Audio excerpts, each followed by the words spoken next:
Olá, meus amigos, sou o Dr. Antônio Martins de Faria, sou contador, sou advogado, moro em Santa Cruz do Capibaribe, Pernambuco, Brasil. Hoje são 23 de maio de 2025, daqui a um mês nós estamos comemorando a data magna dos festejos juninos São João, né? 23 para 24 é o dia de São João, é o ápice das festas juninas. Esse ano vai ser meio pobre porque não tem milho verde para a gente comer pamonha nem canjica, não choveu que desse para o povo, vamos dizer assim, lucrar, né, para colher milho e feijão. Parece que esse ano vai ser meio escasso, mas tudo bem, entregue a Deus. Eu quero primeiro agradecer a Deus por estar vivo. É você, meu irmão, minha irmã, meu amigo, minha amiga, que dá seu like, seu dislike, faz seus comentários. Eu não tenho palavras para dizer obrigado aos 646 inscritos. Muito feliz. E a proposta continua. Até o final do ano, nós alcançaremos 1.000 inscritos. Eu percebo também que as pessoas que estão se inscrevendo no meu canal são pessoas com poucos inscritos. Eu estou ajudando, eu estou me inscrevendo no canal de vocês e vocês têm que crescer também. Vão crescer, se Deus quiser. Quem me ajuda também é ajudado, porque mais gente vai ter chance de ver o seu canal, você mostrar as suas ideias, as suas propostas. Muito obrigado mesmo. Hoje você tem uma novidade, o quadro da minha casa, onde eu nasci, lá em Serra dos Bois, no dia 30 de janeiro de 1957. Né? Isso foi um presente. O quadro, a tela é do pintor Dino Costa, do Rio de Janeiro. E tem uma vidraçaria lá em Laranjeiras, na Rua das Laranjeiras, 143, loja M. Pedro, um abraço, Pedro.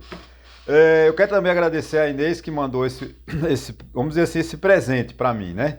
E eu fico muito feliz com ele. Ele está ali provisoriamente, vou arrumar precisando de uma furadeira para pregá-lo na parede.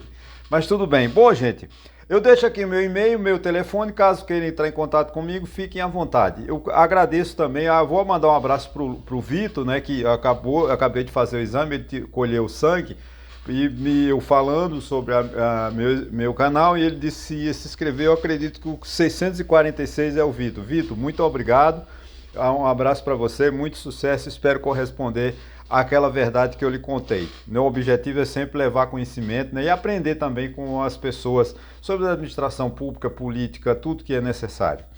Vamos lá, hoje o meu tema é assim: governo gasta sem responsabilidade. O governo divulgou ontem o relatório de acompanhamento das despesas primárias, né? As despesas primárias, grosso modo, o que eu posso explicar? As despesas primárias é todas as despesas do governo que ele não conta com os juros ainda. Ele pagou juros, mas esses juros não entram na conta. Então é luz, telefone, água, aluguel de carro, o custo da administração pública em geral, né? Federal, né? E judiciário, legislativo, executivo, ministérios, aluguel de carros, aluguel de salas, enfim, tudo despesa que é despesa. Aposentadoria e pensões. Isso que acontece, tá? Nós imaginarmos que esse ano nós vamos pagar 1 trilhão de juros, é uma despesa muito alta de juros, por isso que nossa dívida interna é muito alta, e o governo não faz nada para reduzi-la. A expectativa é que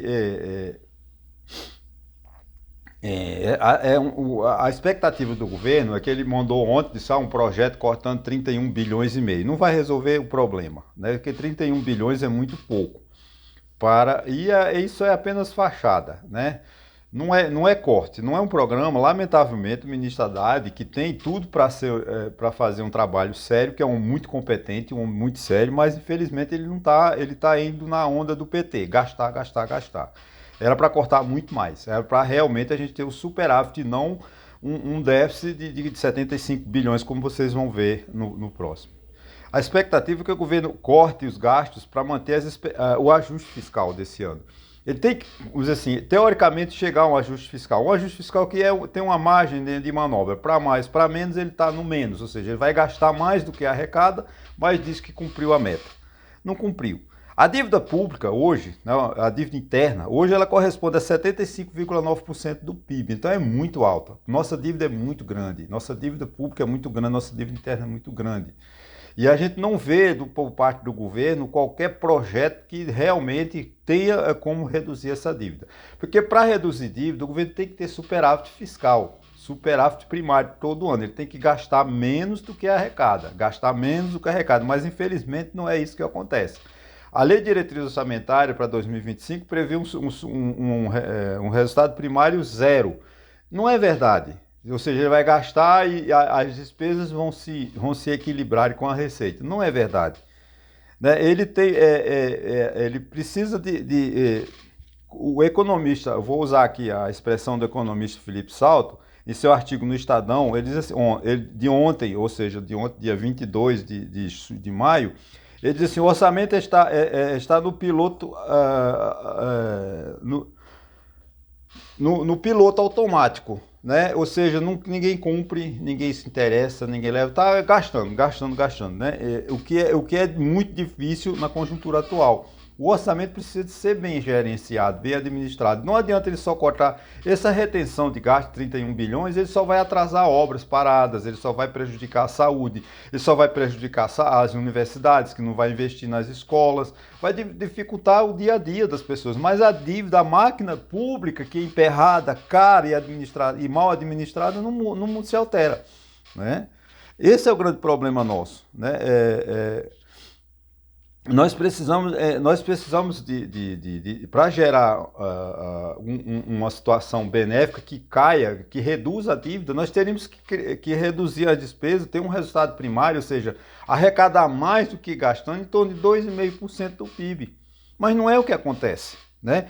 Porque a Constituição, todo ano eles vão ter que fazer o ano que vem, para 2027, uma nova reforma constitucional para adequar mais uma vez a mentira do orçamento, que não cumpre as metas. Né? Ele faz as coisas e não cumpre. 2027 não tem mais condições do governo continuar da forma como ele está administrando. O governo que assumir em 2027 tem que tomar medidas. Né? O corte de gasto não resolveu. Não resolveu. Esse corte de gasto que o Lula anunciou hoje não resolveu nada. Né? Não resolveu nada. Né? Porque a despesa do governo continua enorme, continua grande. Né? O economista Felipe Salto, que é um grande economista, ele fala que não resolve. Né? É a opinião dele. Né? Mas estamos longe de resolver o verdadeiro problema, que é o gasto excessivo do governo, o gasto excessivo das prefeituras, o gasto excessivo dos estados, o gasto excessivo da União. As prefeituras se endividam, quando não conseguem pagar, os estados assumem, a União assume a dívida dos estados e essa bagunça na administração pública, ou seja, não tem governo. Essa é a grande verdade. Né? Não adianta a gente ficar aqui insistindo que o governo... porque, gente, veja bem, a dívida, né, a dívida do governo vai ficar em torno de 75 bilhões.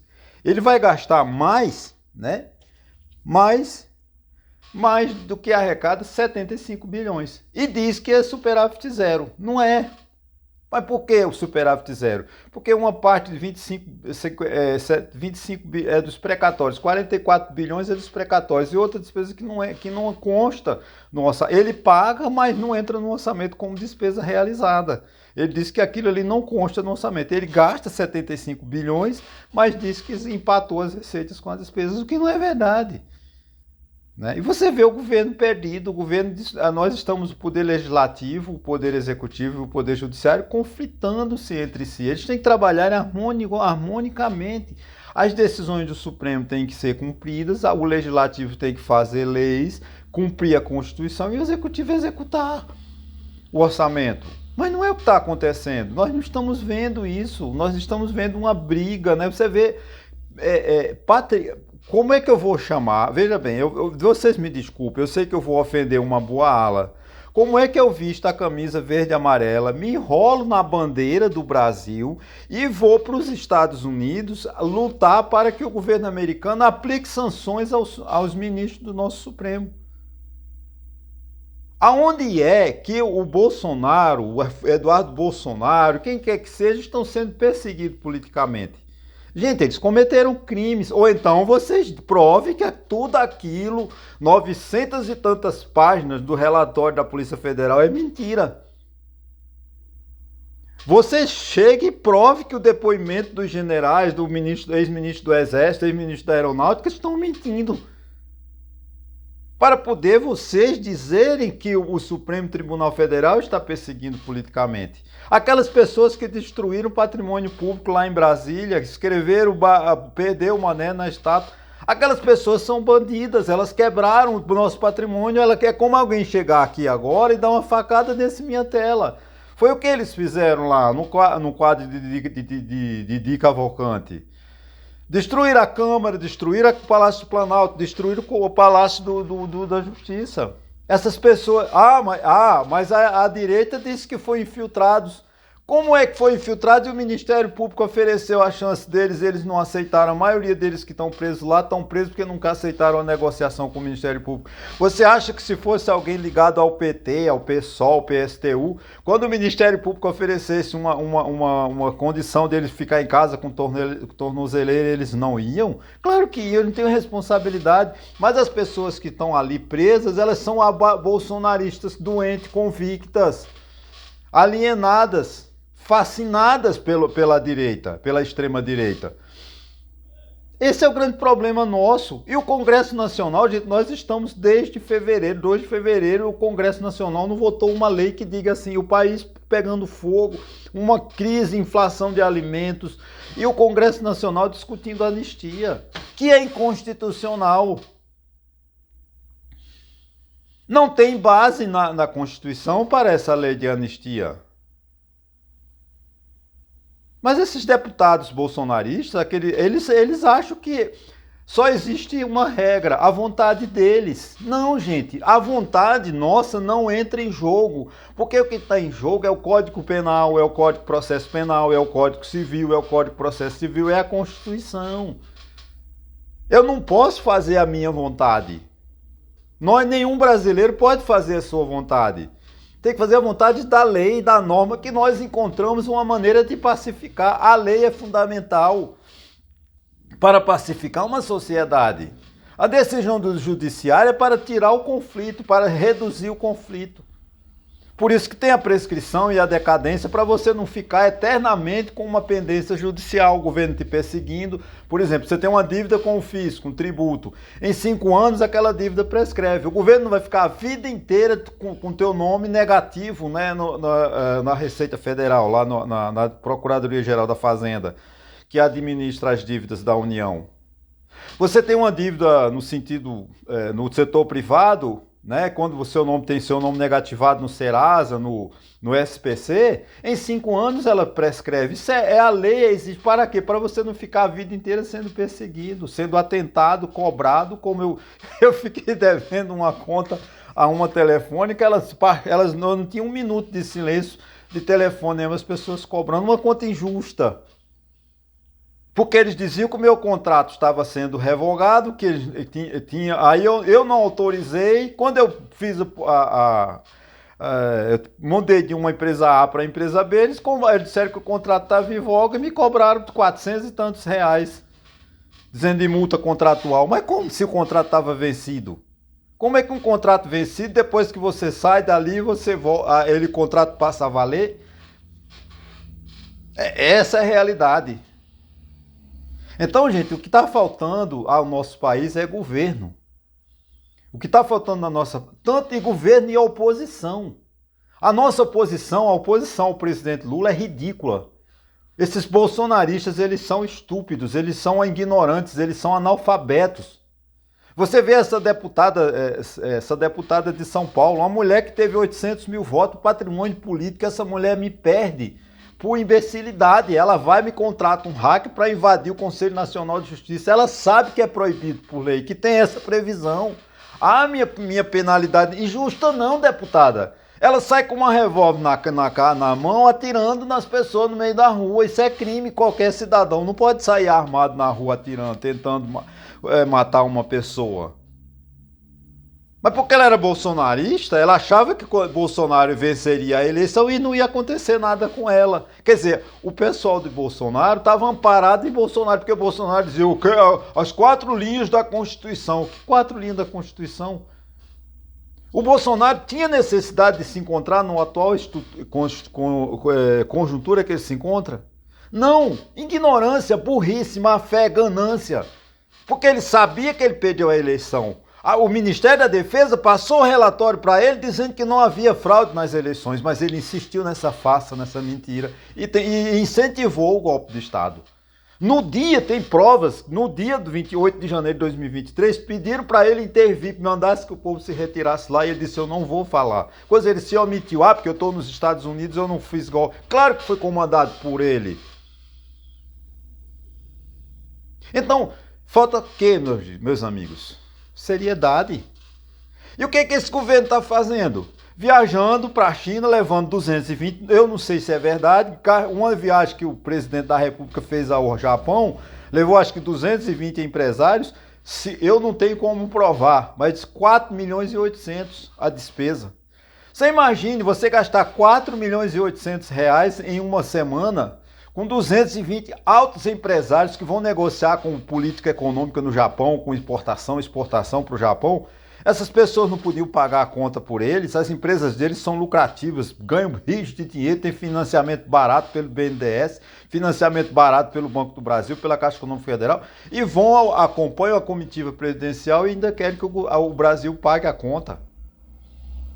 Depois eles não gostam de pobres, porque os ricos brasileiros odeiam pobre, mas no nosso Brasil 90% da população é pobre. Então o rico no Brasil, 10%, entendeu? Eita, meu Deus. 10% da população é pobre. 10% da população é rica, mas eles se fazem de pobre. Porque essa viagem à China não foi divulgada ainda. Essa viagem à Rússia, quanto o governo não gastou? Agora, qual é o problema? Qual o acordo que fizeram na Rússia? Para que Lula foi ver na Rússia, gente? Com todo respeito. Comemorar os 80 anos da Segunda Guerra Mundial. Gente, isso não tem retorno nenhum para nosso país. A China, tudo bem, foi fazer negócios. Agora, para que Lula foi à China? Não, mas qual é o problema da China? Não se discute os acordos que se fizeram, mas se discute a imbecilidade da mulher dele, que não é nenhuma representante, não tem um cargo no governo, mas está ditando, está administrando, está dando regras, dando palpite e administrando o nosso país, sem ter autorização. A esposa do Lula, com todo respeito, tem um grande respeito pelo Lula, acho que o maior líder político da esquerda do mundo hoje, não se iguala, no Brasil na América Latina, eu oxalá que não seja do mundo. Mas a mulher dele está fazendo vergonha. Né? E ela é arrogante. Ela comandou aquela palavra feia que ela falou para o Elon Musk, que acho que nem sei se é secretário do Estado americano. Uma pessoa que é mulher do presidente não pode ter um linguajar desse. A diplomacia exige o quê? Diálogo de pessoas educadas, pessoas bem comportadas. Mas ela não faz aqui e fica por isso mesmo. Um governo que não sabe até agora essa reforma ministerial. Quando é que o governo Lula vai terminar a reforma ministerial? E o que o governo está fazendo para diminuir a dívida pública? O que o governo está fazendo para resolver o problema da Previdência Social? Nada. Mas e a gente fica nessa briga Bolsonaro-Lula, o país não tem governo. O país devendo 75,9% do PIB, gente. Isso é muito grande. A nossa dívida chegará ao final desse ano a 10 trilhões de reais, a nossa dívida. Como é que nós vamos pagar uma dívida dessa? Como é que nós vamos sobrar dinheiro para a gente pagar, investir em educação, investir em saúde, investir em escola? Não vai. Porque essa dívida está toda comprometida com esses absurdos, viagem de 4 milhões e 800, não sei quanto gastou a viagem à Rússia, não sei quanto custou a viagem à China, e assim vai. Eu não critico quando ele foi, por exemplo, foi fazer ao enterro do ex-presidente do Paraguai, né? Esse senhor que morreu, que agora eu me esqueço o nome dele, o Pepe, né? Que é um grande líder, a gente tem que respeitar, seja de direita, seja de esquerda. O que falta ao Brasil é respeito. Nós precisamos de respeitar o outro. Isso também tem que ser cobrado do político. Porque o político não respeita ninguém. Você vê essa hipocrisia que a Câmara fez, gente. sustar a ação penal que processa, que está investigando e vai julgar Bolsonaro. A Câmara Federal, desrespeitando o artigo 53, parágrafo 3º da Constituição. Ele não podia, de forma alguma, né, sustar a ação. Ele podia, sim, dizer os crimes cometidos pelo Ramagem, depois da diplomação, ficam suspensos. Agora, os que ele cometera como ministro lá da ABIN, sei lá, ABIN paralela, ABIN 2, isso não me importa. Ele vai ser processado por isso. Mas não, o que eles fizeram? Sustar a ação inteira, ou seja, o Bolsonaro não ia ser punido, os generais não iam ser punidos, ia ser uma anistia generalizada, e rasgando a Constituição. Peraí, gente, o artigo 53, parágrafo 3º da Constituição dizia para qualquer deputado que não devia nem ter sido votada uma resolução dessa. Porque eles sabiam que a ação era só mandar um ofício para a Câmara, para o Supremo, dando ciência da recepção do ofício do STF, e acabou, não precisa fazer resolução sustentando, mas é enganando o povo que trabalha, não estão trabalhando, os deputados federais estão fazendo piada com a nossa cara. Estão rindo da nossa cara. Por isso que o país nós temos um endividamento, um déficit primário, não vamos ter um superávit primário de 2,5%. Para a gente crescer tem que ter um superávit de 2,5%. Nós, com a dívida dessa, nós vamos fazer investimento. Para o país crescer, nós temos que investir em torno de 22%, 23% ao ano. Nós estamos investindo 16%, 17% no investimento público. Quando é que esse país vai sair do erro? Não vai. Cadê a infraestrutura desse nosso país? Nossos portos estão soterrados. Há quantos anos que o cabedelo não é limpo? Enfim, os nossos aeroportos são todos caindo aos pedaços. Né? O sistema aéreo sempre em crise. As companhias aéreas não dão lucro, não sei porquê. É sempre empresa A pedindo recuperação judicial. Por quê, gente? Tem alguma coisa errada. Essa reforma tributária que eu estou estudando, que eu vou falar muito dela daqui a alguns meses, que eu estou me estruturando para entender toda ela, como foi feita essa reforma, ela não vai trazer benefício nenhum a partir de 2033, 2026, 2027, já temos reflexo dessa reforma tributária, mas não vai trazer benefício nenhum para o país. É burocrático. Essa reforma tributária teve como objetivo acabar com a burocracia. Ela é muito mais burocrática do que a anterior. E só criaram mais impostos. Esse imposto seletivo, né, imposto que o governo vai criar, isso é uma aberração. Deixaram o IPI só para resolver o problema da Zona Franca de Manaus, esse imposto seletivo vai ser pior do que o IPI. Porque ele vai trazer novas. A Leomar Balheiro dizia imposto bom, imposto velho, que não tem mais dúvida. Industrializou, IPI, cobrou, pagou, acabou. Agora, esse imposto seletivo, a base de cálculo é confusa, a burocracia é confusa, a comunicação entre os estados é confusa, vai gerar milhares e milhares de ações judiciais. E o que vão criar no país é um atropelamento do Poder Judiciário. Já é atropelado com os poderes judiciais, com o atual sistema tributário. De cada 100 ações, né, 68 é do governo brigando com questões tributárias no nosso país. E com essa reforma tributária, que já teremos reflexo a partir do ano que vem, em 2027, ela só vai ficar pronta, definitiva, em 2077, que eu não estarei nesse planeta, a não ser que eu reencarne de novo. Eu acredito que não, a gente leva uma média talvez de 200, 300 anos para reencarnar, né? Eu não verei quando essa reforma tributária entrará definitivamente em vigor. Uma pena, que eu queria muito, me interessa muito essa área, eu queria estar em 2077 vivo, mas infelizmente não estarei. Mas estou feliz na Terra e com certeza quando eu desencarnar também ficarei feliz, porque eu sei que é a roda da vida. Então, gente, eu já vou me encerrando por aqui. Mas é muito preocupante que o governo tome medidas efetivas para cortar gastos, para diminuir a burocracia, para reduzir essas você vê a Codevasp, aqui de Pernambuco, é o antro da corrupção, né? Todo mundo da corrupção nasce na Codevasp. Aí agora mudaram, tiraram o presidente, que era indicado pelo ex-presidente da Câmara, né, Arthur Lira, e agora botaram para o Alcolumbre. Que vai continuar a mesma coisa, a Codevasp. A Codevasf só se preocupava com o Nordeste, agora tem até no Amapá. Ela está influente. Ora, uma companhia que não dá conta de fazer os investimentos necessários para o Nordeste vai investir no Amapá? É tudo cargo político.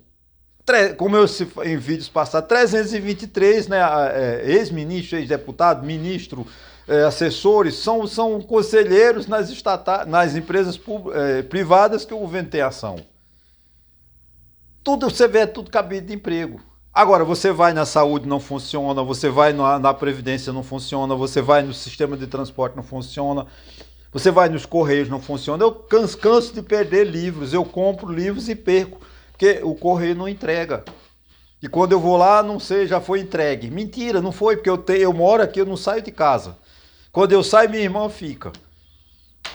Mas ele disse que entregou, mas entregou. Mentira, não entrega. E não tem como roubar, porque se ele jogasse numa área, tem uma grade de ferro, ninguém entrava para pegar um livro, um pacote de livro. Mas é porque o correio é ineficiente. Você vê, o correio nunca dá lucro. É incompetência da gerenciamento, porque o correio não está ali para prestar serviço à população brasileira. O correio está ali para prestar favor a um amigo do PT, do PDT, sei lá de quem, que é a presidência das diretorias regionais dos Correios.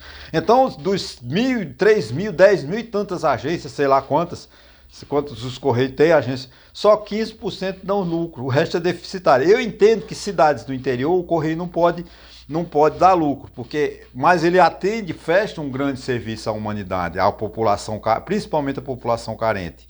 As cartas sociais para as pessoas se comunicarem com os familiares nos presídios. Eu entendo a função social dos Correios. Portanto, eu não sou nem favorável à privatização dos Correios. Mas eu quero que os Correios sejam bem administrados. Não entregue a partidos políticos, como foi o Mensalão, era entregue a quem? A Roberto Jefferson. O que aconteceu com acho que foi a 470 foi da Lava Jato. Mas a ideia quando processaram de ser, aquela tudo toda, acho que a ação penal, acho que era o Mensalão, não me lembro qual era o número dela, no STF. Começou onde? Nos Correios. Porque entregaram ao PTB. Tu acha que Roberto Jefferson estava interessado em administrar? Claro que não. Quem administra os Correios? As agências reguladoras que foram feitas, criadas no governo Fernando Henrique Cardoso, exatamente para regular o mercado, regular as instituições, entregar a partidos políticos. Você acha que o presidente da ANS, Agência Nacional de Saúde, que não sei de que partido é, mas é um partido, está lá interessado no povo, no plano de saúde? Não, aumenta o plano de saúde em 200%, povo que se dane, eu estou interessado em angariar dinheiro e prestígio para o meu partido. A mesma coisa a Aniel, a ANSA, enfim, a Ancine, é a mesma coisa, não estou interessado no nosso país. Esse é o grande problema nosso. Então, o nosso país não tem governo. O governo gasta sem ter responsabilidade. Isso é muito ruim. A gente precisa de cobrar dos nossos políticos responsabilidade, começando sempre pelas prefeituras. Meu amigo, minha amiga, minha irmã, meu irmão, se você chegou até aqui, muito obrigado, um bom final de semana, que Deus nos proteja, Deus nos ilumine e segunda-feira eu volto com o mesmo empenho, com a mesma garra. Por favor, se não se inscreveu no meu canal, se inscreva, corra e se inscreva, passe para um amigo e peça para ele também se inscrever para que meu canal até o final do ano ultrapasse os 1.000 inscritos. Meu muito obrigado mais uma vez e até segunda!